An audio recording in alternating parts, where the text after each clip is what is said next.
At Thanksgiving, my sister discovered I had $12 million and my family demanded I give it to her, claiming she deserved it more. Hello everyone, before we begin today's video, I need your help. We've noticed that the channel is losing traction, and subscribing is one of the best ways you can help us. It's quick, free, and allows us to continue bringing you great content. Your support means everything. Let us keep this channel growing collectively. Thank you very much. Now, let's begin the video. Using a throwaway for obvious reasons, with certain specifics modified to preserve anonymity. So I'm Sarah, 38, female, and I need to get this off my chest. Do you know those family dynamics in which one child can do no wrong while the other appears to be invisible? Yes, welcome to my life. Everything was very typical until I was 8. I was an only kid, and while my parents were not particularly warm and fuzzy, they were present, I suppose. Mom would help me with my homework, and Dad would occasionally take me fishing on Lake St. Clair. We weren't the Brady Bunch, but we were fine. Then came the night that would change everything. I recall my Aunt Kelly showing up at 2 a.m. and telling me to pack a suitcase because Mom was in the hospital. My sister, Rachel, was on her way, but something was wrong. She wasn't meant to arrive for another 2 months. The following few weeks were a flurry of hospital visits and hush chats. Rachel was really little. She looked like one of my baby dolls, but with all these tubes and cables, I wasn't allowed to touch her or get too close. That was the first time I felt it. An invisible wall forming between me and the rest of my family. When they eventually brought Rachel home, our house turned into a sterilized bubble. Mom had an obsession with germs. I'm talking industrial-strength disinfection throughout, hand sanitizer stations in each room, and constant cleaning. The harsh odor of bleach still causes me distress to this day. But here's the bit that really messed me up. Whenever I showed the slightest symptom of illness, I was whisked off to either Grandma Marie's or Aunt Kelly's house. I mean every time. Sneeze once. Pack your bags. A mild cough. You're off to see Grandma. At first, I thought it was enjoyable. Grandma Marie would make cookies, and Aunt Kelly had a fantastic collection of Nancy Drew books that I was working my way through. But children are not stupid. After a while, you begin to understand what is actually going on. You are not being sent away on adventures. You are being handled as a threat. As if your entire existence could damage your beloved sister. I tried everything to gain their attention in a healthier manner. Honestly, everything? Got all A's? Mom would scarcely look up from Rachel's most recent doctor's appointment calendar. Won first prize in the scientific fair with a project about renewable energy. Dad just asked if I could store the display board in the garage since Rachel is allergic to cardboard dust. Is this even a thing? The real kicker came when I was 12. For months, I'd been practicing for the school talent show, teaching myself to perform Bridge Over Troubled Water on the piano. I know it's a little too obvious. Rachel had a 99.1 degree Fahrenheit fever on the night of the show. Guess who did not have anyone in the audience? Meanwhile, 2 weeks later, the entire family, including both sets of grandparents, attended Rachel's 15-minute flute recital, during which she essentially killed hot cross buns. Rachel immediately learned how to use the system. By the age of 7, she had outgrown any real health difficulties, but that didn't stop her from performing. Headache?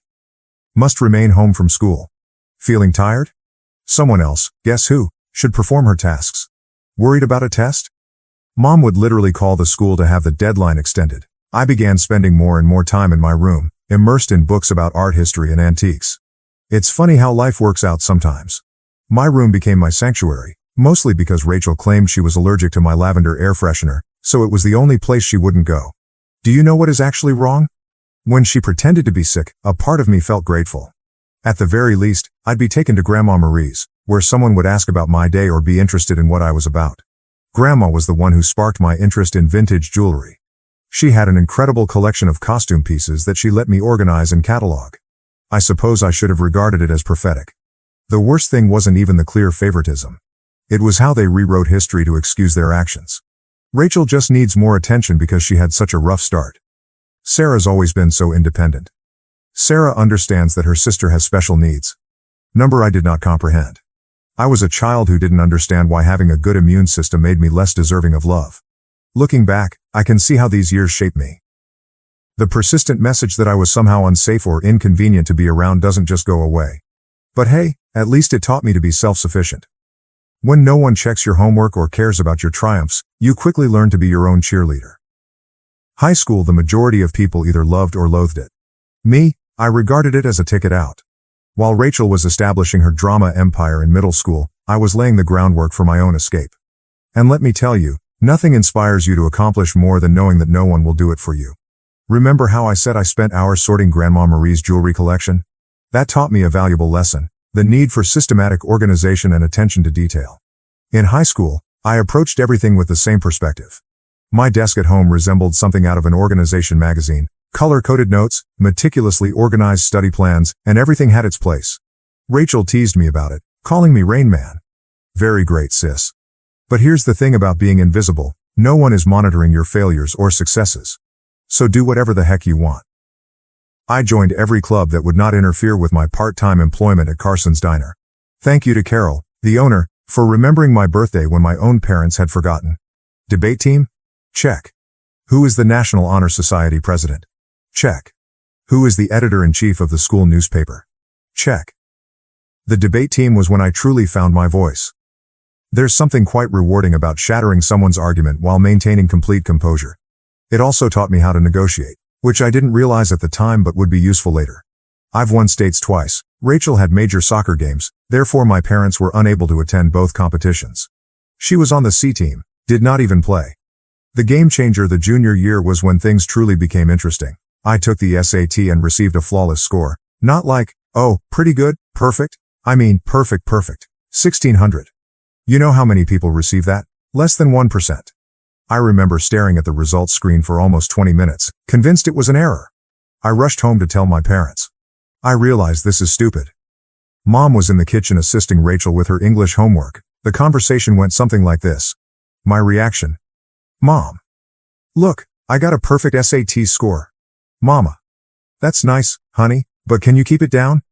Rachel's trying to concentrate. She has a big test tomorrow. Rachel, you're correct. Yeah, some of us actually have to study, Miss Perfect. She said. Rachel, sweetie, don't stress. You're just a different kind of learner. I still have the hard copy of those SAT results someplace. Never got pinned on the fridge.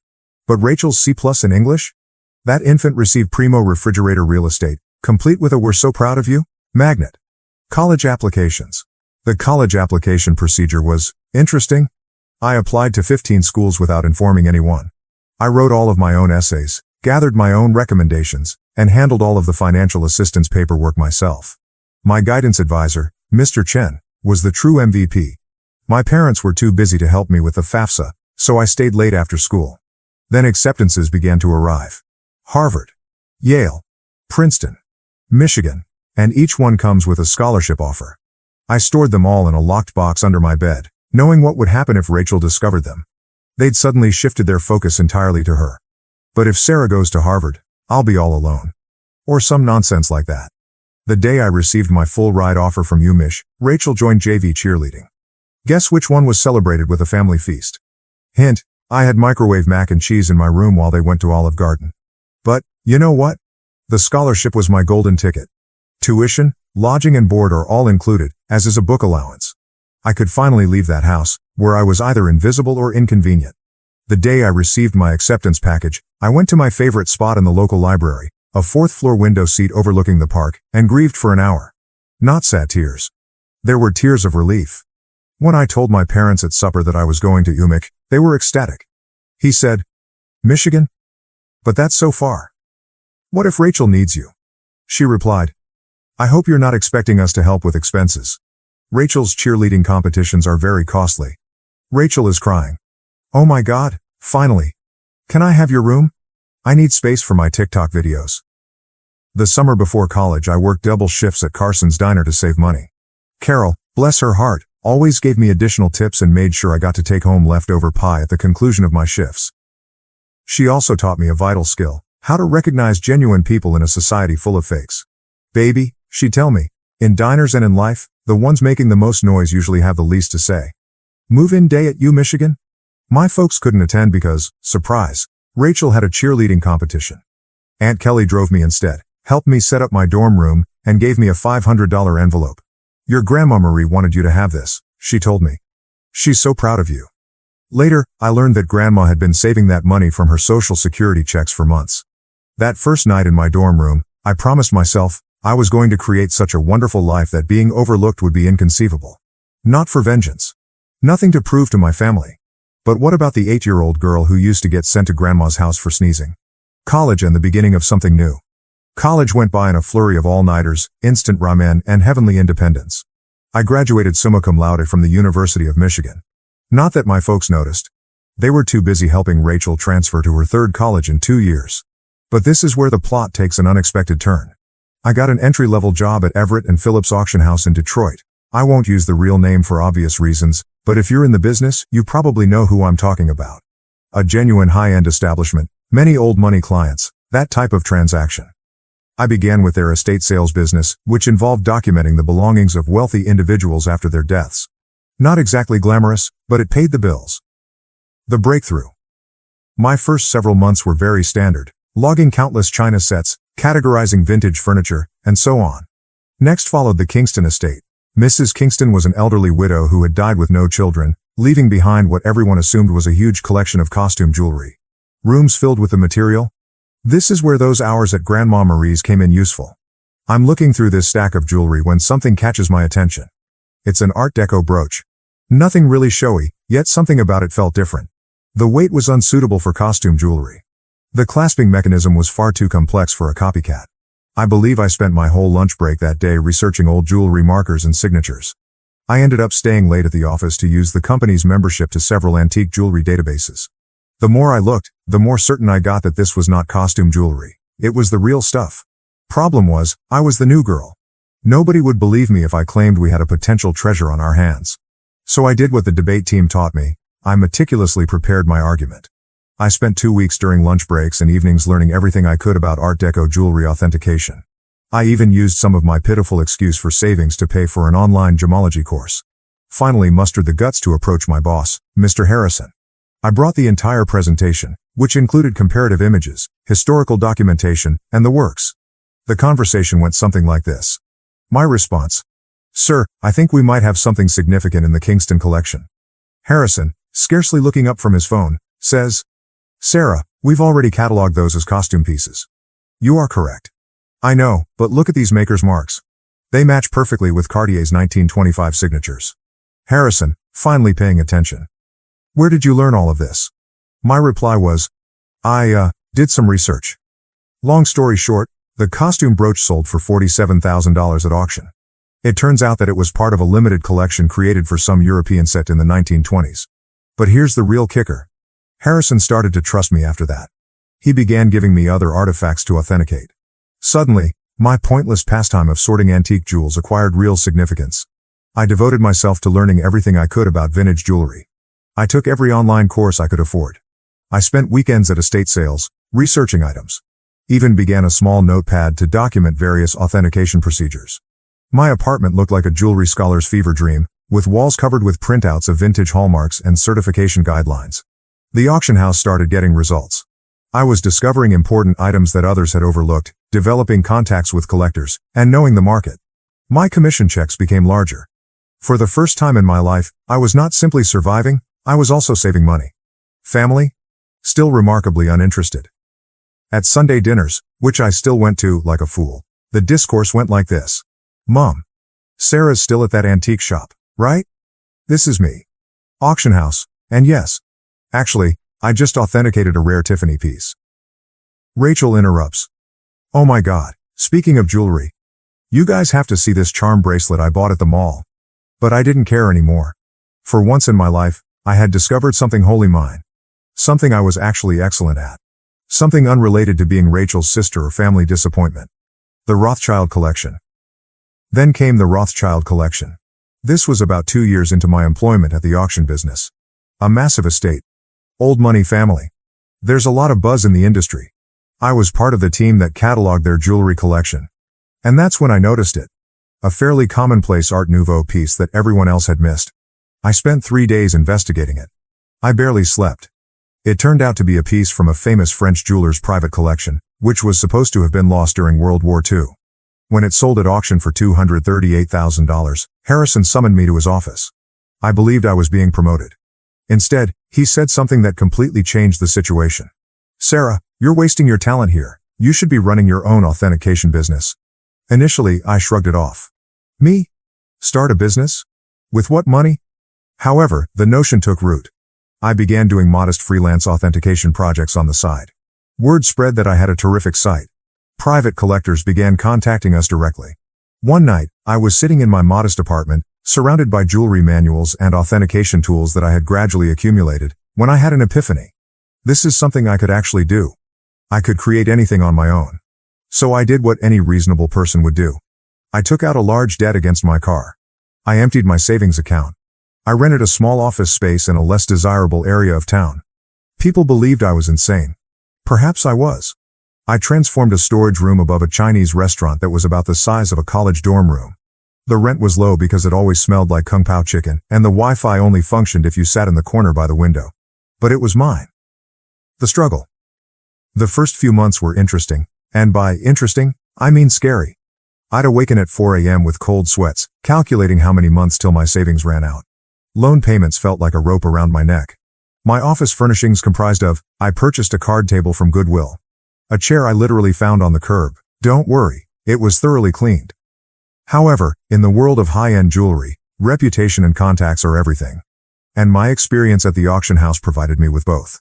I started small by doing authentication work for local antique dealers. My fees were lower than the larger organizations, but my attention to detail was becoming known. Word spread. 6 months later, a watershed moment occurred. A dealer I had dealt with at the auction house inquired about a collection of Victorian-era brooches. The owner requested confirmation before selling. It turned out to be a massive collection, with pieces from 3 generations of families. I worked on it for 2 weeks straight, rarely sleeping and documenting everything. I discovered 2 extremely rare pieces that had been misinterpreted as later replicas. The owner was so delighted with my detailed analysis that she not only paid my fee, but also offered me a 10% commission when the piece sold. Was that a commission? $86,000. More money than I had earned in the preceding 2 years combined. Suddenly, my phone rang. A lot. Private collectors have heard about my knack for finding missed pieces. Estate lawyers seeking advice on inherited jewelry.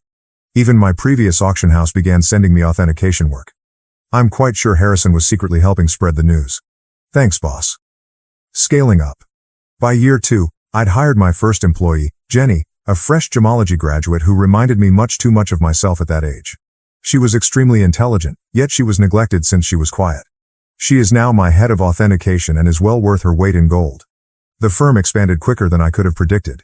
Moved to a proper office downtown, goodbye, Kung Pao chicken odor. Created a team of specialists. I've earned a reputation for finding misplaced items.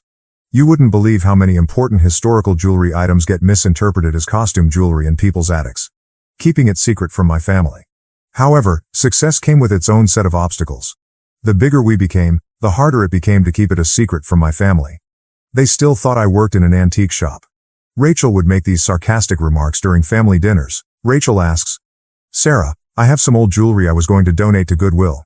Maybe your little shop would want it? Me, having just authenticated a $1.2 million Fabergé item that morning. Sure, I'll look into it. Mom continues to introduce me to everyone as my other daughter. She works with old jewelry or something. Meanwhile, I was quoted in Forbes, luckily under my company name, and we had recently built our 3rd office. What's strange about it? Keeping the secret became almost enjoyable, like this private joke with myself. I'd sit at Sunday dinner in my Target discount outfit, really Chanel, listening to Rachel speak about her entry-level marketing job, knowing I'd just closed a deal for more than her annual income. I even started playing tiny games with myself, such as wearing authentic Harry Winston pieces to family gatherings and seeing whether anyone noticed. They never did. Rachel once spent 20 minutes showing off her expensive $200 Michael Kors watch. I was wearing a vintage Patek Philippe that cost more than her automobile. Managing growth. However, the real challenge was managing growth. By year 5, we'd established offices in Detroit, Chicago, and New York. I spent more time on airplanes than in my own bed. We built a reputation for discretion. It turns out that many wealthy people want their jewels verified without the rest of the world knowing. The money was enormous. For example, we needed to hire a large team of financial advisors. Nonetheless, I maintained a relatively modest lifestyle. I purchased a nice, but not flashy house in a desirable neighborhood. I drove a high-end, but not obvious car. The only place I truly splurged? My home office. Advanced authentication equipment. The most effective security system money can buy. A custom-built vault to make Fort Knox envy. What's with the irony? They believed I was being frugal by aiding them. Mom would remark things like, "It's so sweet of Sarah to help out. She must be eating nothing but ramen to manage it." Meanwhile, I had just validated a collection, which earned me a commission greater than their mortgage. You know what's strange about success? The more you have, the more difficult it is to explain to others who have always perceived you as inferior. It's like explaining color to someone who has only seen black and white. They lack the necessary context. By this stage, my company was doing really well. We had the Midwest's high-end jewelry authentication industry cornered, and our reputation was solid gold, pun intended. But every Sunday, I'd travel to my parents' house for dinner, playing Sarah, the modest antique shop worker. The cognitive dissonance was becoming ludicrous.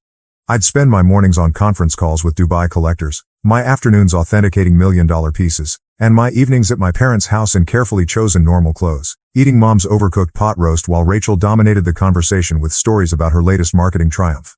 Usually something like bringing her boss's coffee without spilling it. A defining moment. One Sunday is very memorable in my mind. I had just completed a huge transaction, authenticating a missing Cartier piece that had been resting in someone's safe deposit box for 40 years. Was it just the commission? 7 figures. I drove directly from the meeting to my parents' place, still euphoric from the successful authentication. She said, "Sarah, honey, is everything okay? Your clothes are looking a bit worn." "Oh, trying to save money," I said, wearing a $3,000 cashmere sweater that I had purposefully chosen for its subtle appearance. Rachel responded, "Well, if you'd gotten a real job instead of playing with old jewelry." "Your dad." "Rachel, be nice. Not everyone can be as successful as you." I almost choked on my pot roast, trying not to laugh. The anonymous transfers monthly payments to my parents began about this time. Aunt Kelly informed me that they were struggling to pay Rachel's educational loans and medical bills. Mom casually stated that they might have to sell the house. I couldn't let that happen. Despite everything, it was still the home I grew up in. So I initiated an anonymous monthly transfer of $5,000 to their account. When asked, I said I was giving $1,000 by living on rice and beans.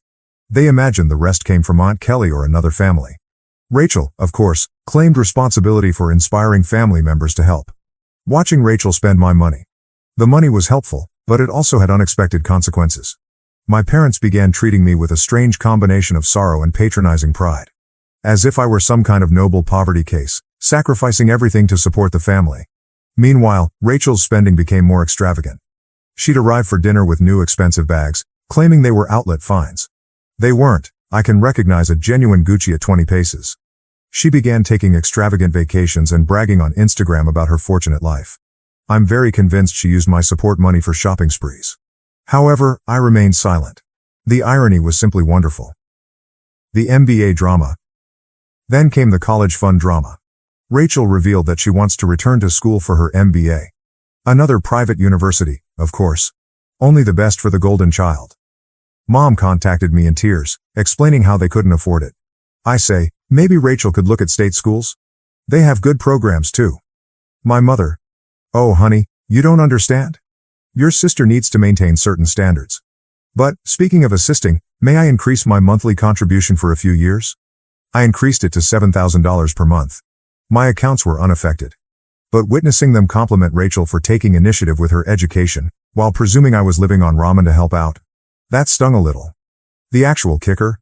I was giving a guest seminar at the same business school Rachel wanted to attend. My family didn't know that. The dean personally invited me to give a lecture on luxury goods authenticity and business growth. I had to come up with an excuse as to why I couldn't attend Sunday dinner that week. My own achievements started to feel like a distinct life. As if I were some kind of corporate superhero with a hidden identity. By day, I was running a multi-million-dollar authentication business. By night, well, on Sunday evenings, I was just Sarah, the disappointed daughter who worked at an antique shop. The breaking point, Thanksgiving. The weight of the untruth was becoming heavier. Rachel made rude remarks about my career on multiple occasions. Each time Mom apologized to her friends for my modest lifestyle. Every time Dad suggested I get a real job. I believe I always knew it would end dramatically. I just didn't expect it to implode so spectacularly on Thanksgiving. It began 2 weeks before the holiday. Mom called, weeping about her back discomfort. She had been diagnosed with a herniated disc, and the notion of cooking Thanksgiving dinner for 20 guests overwhelmed her. Now, I'd like to tell you that I offered to help purely out of goodwill. But really? I became tired of pretending her dried turkey was appetizing. My response, why don't I handle the food this year? I can have it catered. She replied, oh honey, we can't afford a caterer. My response, don't worry about the cost. I've been saving up. Mom, concerned. You're not taking out a loan, are you? I coordinated everything with a high-end catering firm that I use for business gatherings. They do incredible work, the kind of food that makes you wonder why you ever bothered to prepare yourself.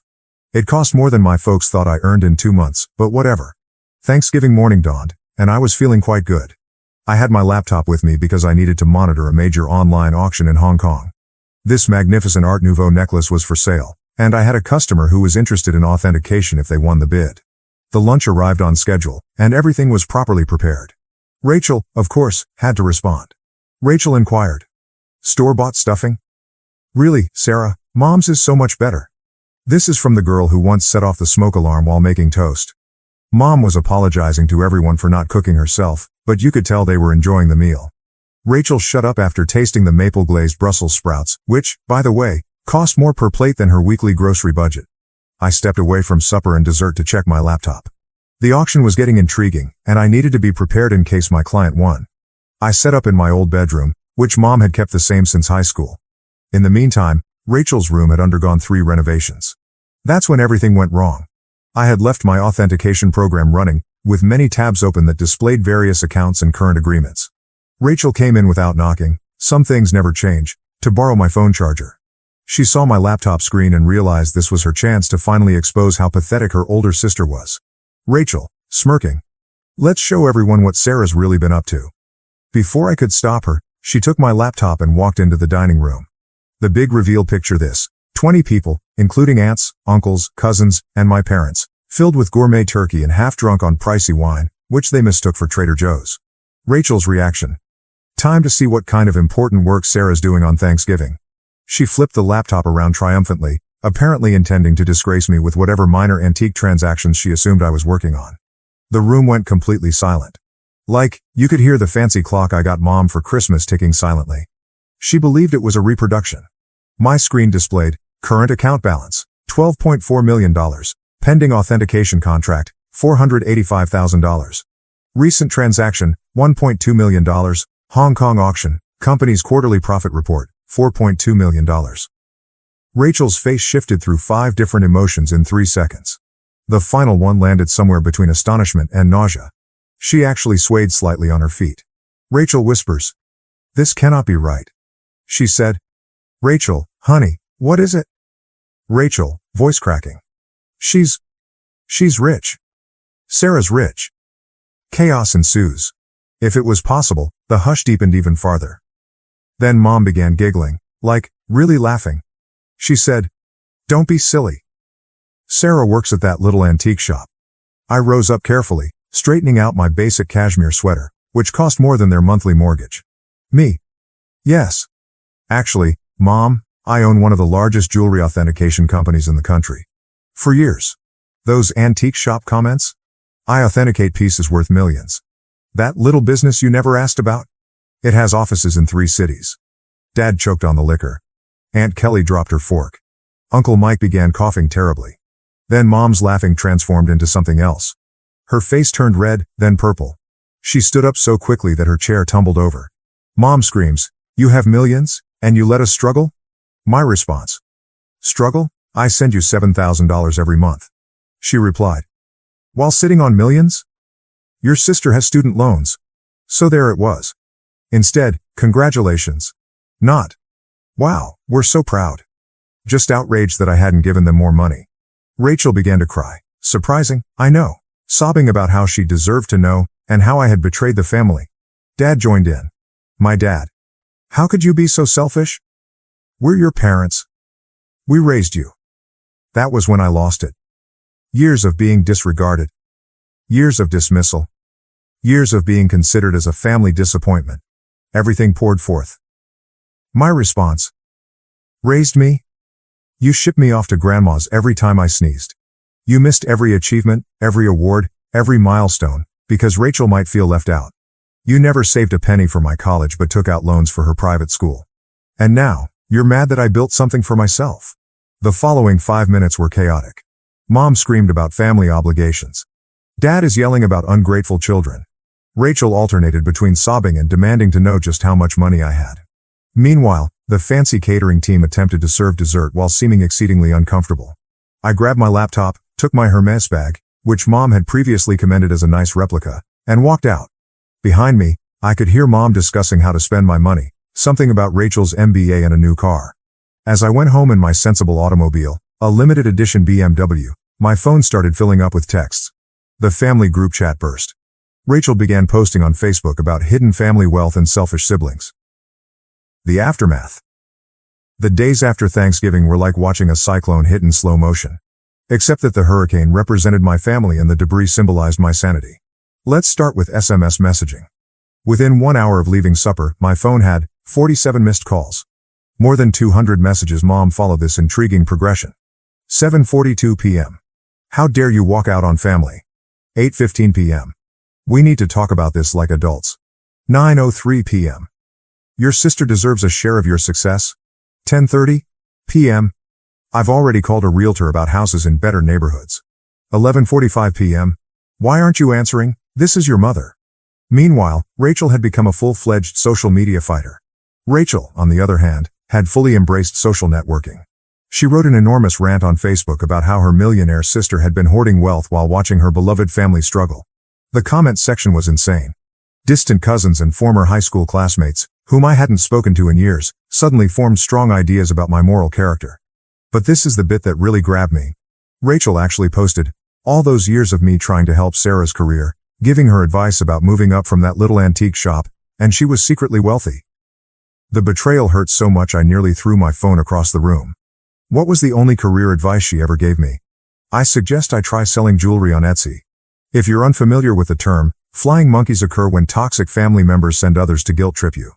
Aunt Susan, whom I saw maybe once every 3 years, called to inform me that family is everything.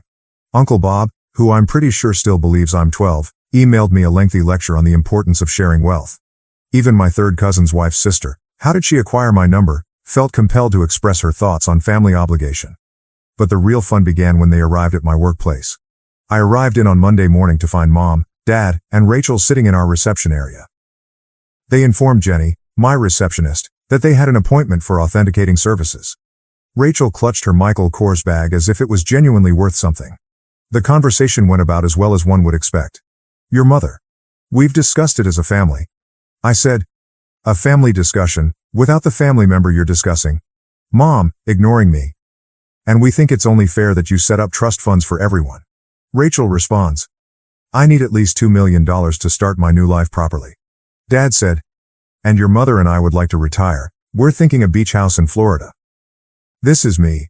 Did you miss the part where I've been sending you $7,000 monthly? Rachel responds. That's nothing compared to what you have. You owe us. You're thinking, I owe you? For what, exactly? The years of being ignored? The missed graduations? The constant comparisons? Mama. Don't be dramatic, Sarah. We gave you everything. My response. No. I gave myself everything, and you know what? I'm done. Right there in my own office lobby, I took out my phone and canceled the monthly transfers to their account. Mom gasped as if I'd slapped her. Rachel began her phony crying performance, but quickly stopped when she saw it wasn't working. Then things became ugly. They refused to leave. I had to contact security. Seeing my 60-year-old mother being dragged out while yelling about ungrateful children was bizarre. Jenny asked whether I wanted to press charges. I said no. However, I did have their names placed on the building's do not admit list. The harassment lasted for weeks. New telephone numbers. Fake email addresses. Even tried to contact me through my company's customer service. I finally had to issue a formal legal notice, threatening harassment charges. Mom then played her final card. She called Grandma Marie, but here's the thing about Grandma Marie, she is wiser than all of them together. How did she respond? Good for Sarah. About time someone in this family succeeded on their own terms. Mom did not speak with her for 2 months after that. It has been 6 months since Thanksgiving. I relocated to a new home, with better security. I changed all of my numbers. What about the company? We are doing better than ever. It turns out that my family problems attracted several high-profile clients who respected my caution in the circumstance. Rachel continues to write passive-aggressive updates about toxic wealth and family betrayal. According to what I've heard, she is beginning her own jewelry authentication firm. Good luck on that. Mom and Dad finally stopped trying to contact me when my lawyer wrote them an official letter outlining how the harassment charges would affect their lives. They're now informing everyone that they never wanted my money anyway, and that they're praying for my salvation. What's the best part? For the first time in my life, I feel liberated. No more Sunday dinners full of sly insults. No more downplaying my accomplishments to spare their feelings. No longer financing for the Rachel show. My therapist believes I am finally establishing healthy limits. I say, I am finally living authentically. So, that is my story. Reddit? Thanks for allowing me to share it. Special thanks to the catering firm, who sent me a Christmas letter stating that the Thanksgiving meal was the highlight of their year. Edit, responses to common questions. Yes, I am still in treatment. No, I do not regret cutting them off. Yes, Grandma Marie is doing well. She's coming to visit next month to help me catalog a new collection. One last thing. To Rachel. I know you're probably reading this. What about the Cartier bracelet you're wearing in your most recent Instagram post? Definitely a fake. Just saying.